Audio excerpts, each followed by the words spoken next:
Minsan na nga lang magmarilaki oh. Minsan na nga lang oh. Maambon pa oh. Pambira.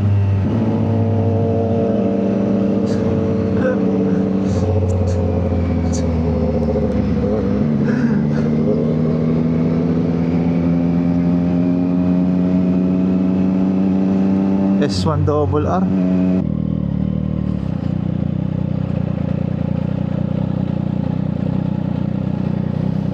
Ay, buti na wala yung ulan dito. Good morning mga brad. Nandito tayo ngayon sa Marilaki. As you can see, Shell buso-buso. Di ko alam kung Marilaki na to Pero yeah, nandito sa harapan natin ngayon ang Daytona 660. Subukan natin.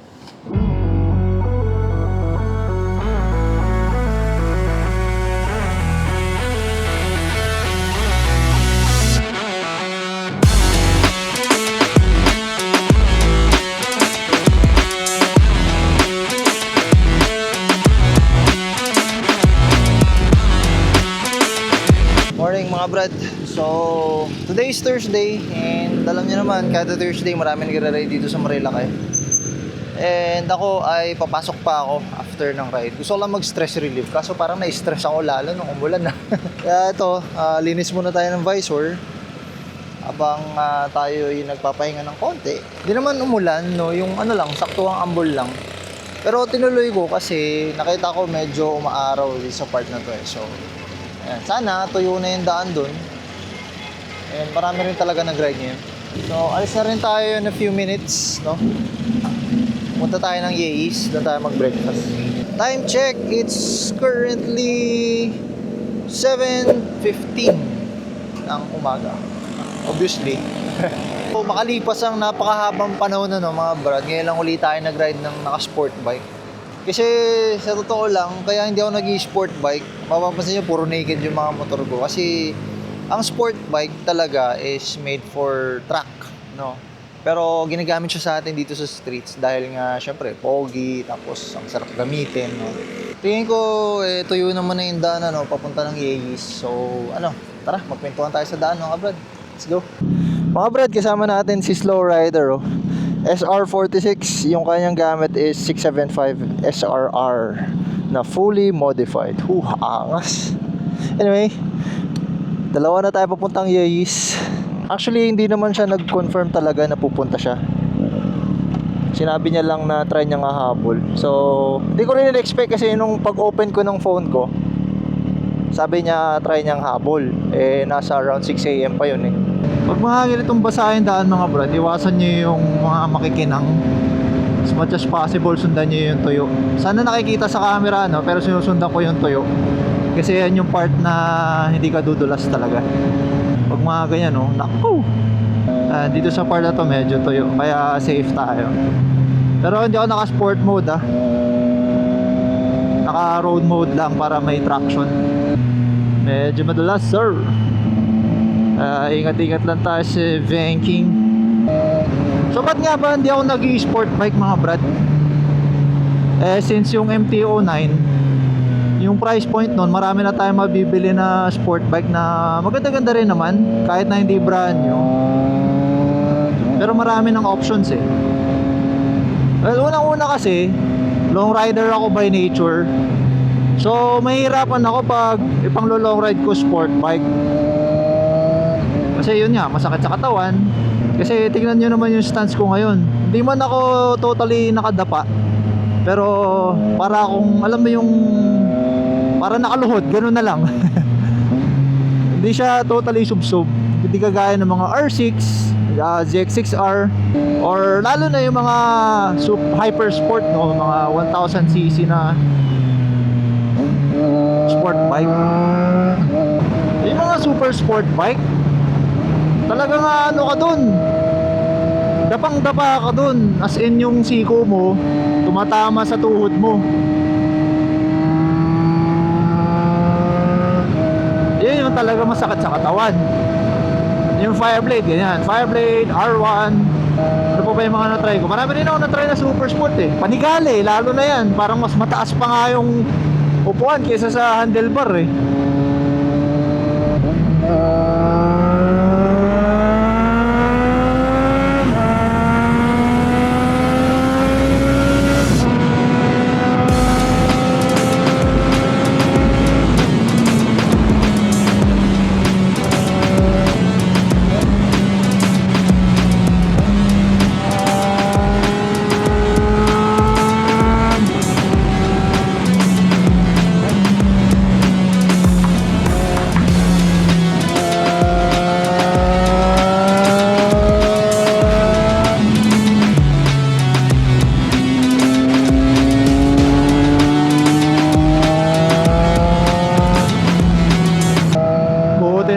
hindi ano dito, hindi basa yung daan. Kaso maambon. Sana hindi tumuloy, Lord. Sana po ma-enjoy ko tong Marilaki na to. At wag umambon. Wag mong pong basahin yung daan, Lord. Mamaya na lang po pagpa-uwi na. Basa yung daan. Medyo ano na tayo dito, ingat-ingat na.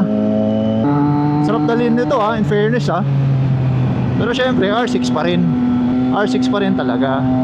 R6, ZX6R, ay CBR double R, yun ang gusto ko CBR 600 double R.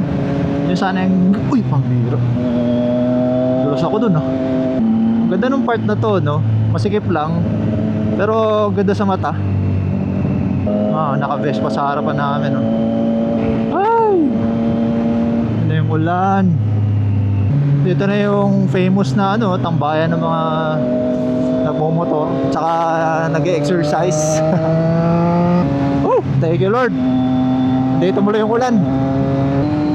Ito yung isang dahilan mga brad, ba't di ako makapagsalita kapag naka-sport bike ako. Kasi yung focus ko talaga nasa daan tsaka at the same time na-enjoy ko rin siya. And we are here sa Yays.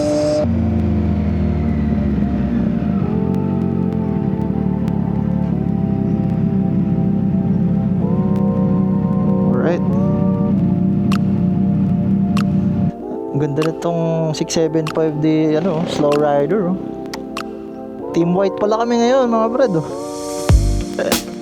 Team white. Tapos naka Pista GPRR na red. Wow! Sana all. Tara. Ako itong Tapsi. May kasamang coffee yun, Hindi pwedeng palitan ng juice. Sige, huwag mo na lang i-serve yung coffee. Hindi mo na coffee. Para hindi masayang, Bagay. Bro, alam mo ba ba't ako nag-isip? Pasalamat ka talaga pa. Talaga? Kaya, nag-ama. Nalipukatan na ako. Tapsi loob, mga brad. Iba pa rin talaga torque ng MT-09. Pero na-enjoy ko siya, Na-enjoy ko siya. Ang ginagawa ko na lang clutchless shifting. Baba tayo mga quarter to 9. Quick breakfast lang kami mga brad kasi kita nyo naman ang panahon. Pero may araw dun mahamog. Hindi siya ambon, mahamog. Unahan na namin bago pa umulan kasi madilim na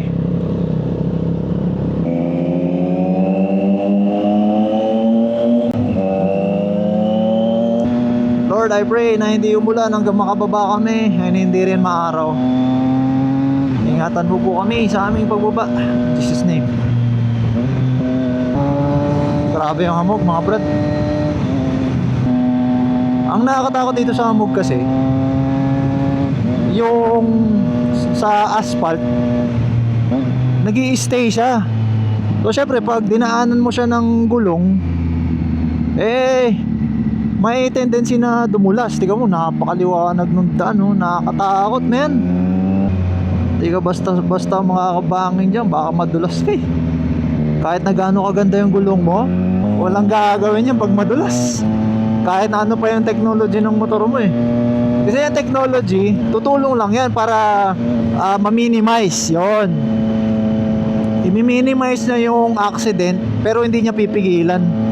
Kaya kailangan pa rin mag-ingat na hindi pa pwedeng maging confident ka kasi panalo, maraming tech to. Kahit anong motor brad, walang kayang pumigil ng disgrasya.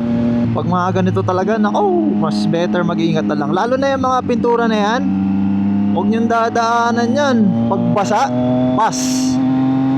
Nakakadulas yan kasi tingnan nyo naman, sobrang kinang. Anything na makinang, madulas. Di bali na mabagal ka na maingat kaysa yung alam mo yon, madulas ka. Kasi iba yung abiri. Halika mo, pag nadulas ka, kahit na hindi ganun kalala, gagastos ka sa ospital, gagastos ka sa motor, tapos hindi mo pa basta-basta makukuha yung motor mo.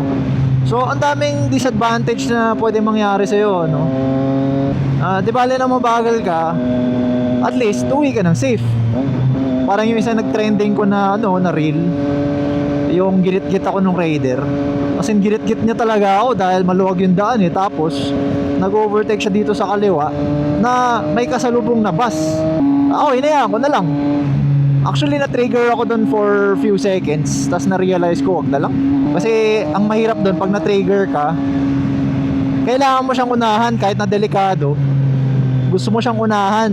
Eh, syempre, kahit na yung alanganin na, papasukin at papasukin mo. Kasi na-triggered ka. Pero sa totoo lang, pag na-trigger ka, ikaw yung talo. Buti na lang, nahimasmasan ako agad. Na-control ko na, sabi ko, kaya mo na nga. Uwi na lang ako ng safe. Mga ganitong pacing lang. Ayos na sa akin yung ganito. Di naman to racetrack eh. Importante nag-i-enjoy ako. Saka isa sa habol ko dito, yung maayos na pitik. Sana maganda yung pitik natin. Pero tingin ko maganda naman yung pitik natin kasi maganda yung pagkakaanggulo eh. Alam niyo sa mga sport bike, eto share ko na lang sa inyo ah. Hindi ako masyado nakapag-vlog dahil nasarap ng kwentuhan namin ito ni Slow Rider. Usapang motor, alam mo na, pag mga lalaki magkakasama, ang unang sasakit sa'yo kapag nakamotor ka, naka-sport bike ka is yung iyong leeg. Or sa akin rather. Sa akin, sumasakit sa akin yung leeg kasi nakataas eh. Nakataas yung ulo mo eh. Pangalawa, itong kamay. Ang huling sasakit sa'yo, yung likod mo. Pero ang sarap oh. Lalo na pag yung ano ka lang, yung isang diretso ka lang, yung kunwari expressway ganyan, yun ang masakit sa katawan pag naka sport bike ka kasi steady yung katawan mo eh. Di ka gaya pag ganito, gumagalaw-galaw, so yung muscles mo nababanat. Fairness, ang sarap dalhin itong ano Daytona. Na-enjoy ko siyang dalhin.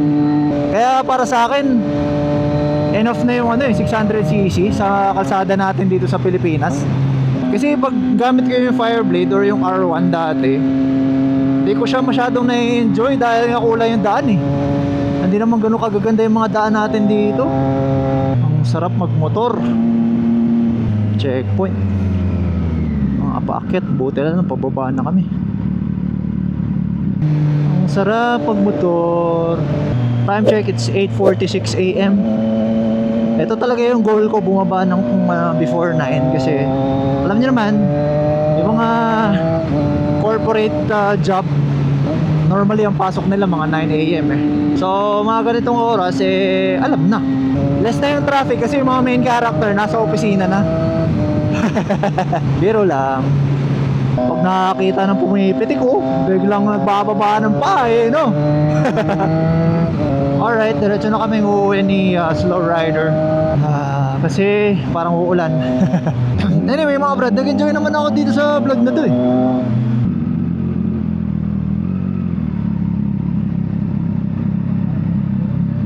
Ayun, checkpoint tayo dito. Syempre, comply tayo para diba?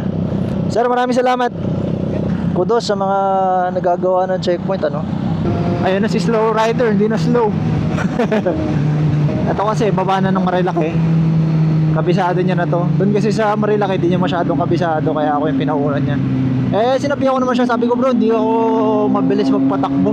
Saktuhan lang na enjoy life. Kaya sinusundan niya ako. Pero sigurado nabibitin yan siya kaya pag nakita nyo yung ganyan, yung naka-sport bike, ibig sabihin pagod na yan. Either masakit yung likod, masakit yung leeg, masakit yung kamay. Maraming kinakabahan sa sa mga checkpoint kasi iniisip nila baka ma-impound, baka ganito, baka ganyan. Pero alam nyo Brad, kung yung mga documents mo valid naman, huwag kakabahan. Kasi normally ang tine-check dyan is yung ORCR tsaka yung lisensya mo if valid.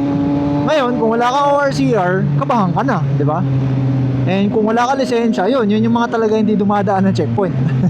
Pero kung kompleto ka naman, daan ka lang. Ngitian mo pa sila. Nawala na si Slow Rider Ako muna yung slow ngayon. Wait mo lang ako dyan. Tapo na uli kami ni Slow Rider.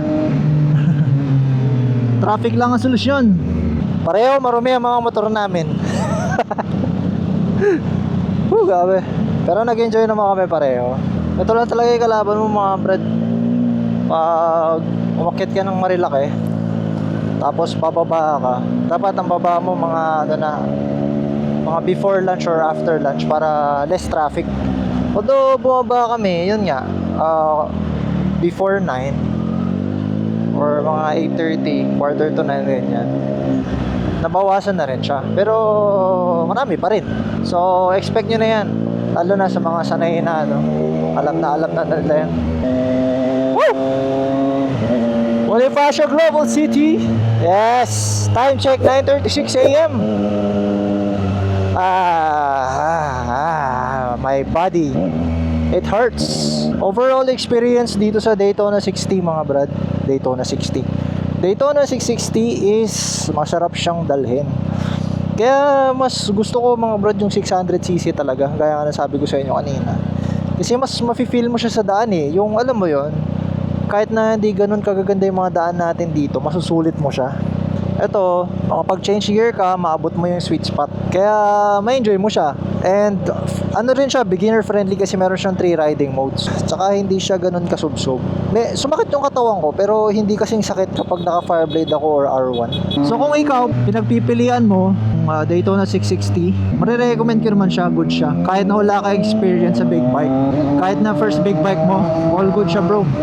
Para sa mga ngayon lang nakapanood ng vlog natin, ano, I'm 5'8", no? Hindi ko lang alam kung ilan yung insim ko, pero I'm 5'8", normal, typical 5'8" ng Pinoy. Hindi naman siya mataas. Yung seat height niya, saktuhan lang. Pag hindi ako nakahawak sa handlebar, nakalapat yung paa ko.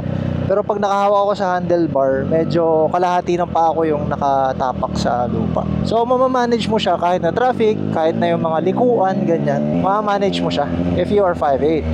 5'7" kaya, 5'6" kaya.